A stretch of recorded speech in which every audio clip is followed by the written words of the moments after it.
Driver आगे से दाएं मोड़ लो। तुम कौन होते हो हुक्म देने वाले?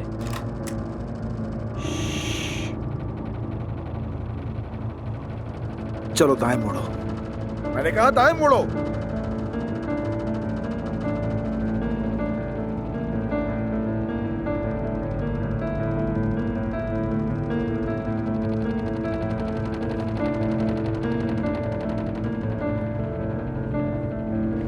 गाड़ी रोको।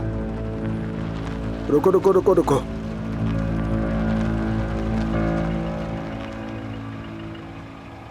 क्या हुआ? हाँ,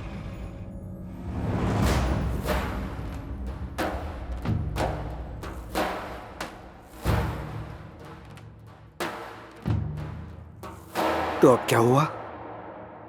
तुम तो ऐसे पीले पड़ गए हो जैसे नशे में ड्राइवर पुलिस के हाथ पकड़ा गया हो। मेरे भाई अदनान ने किसी को नहीं मारा, लेकिन तुम जानते हुए भी कि वो तुम्हें खत्म कर सकता है, तुम उन्हें उकसाते रहे।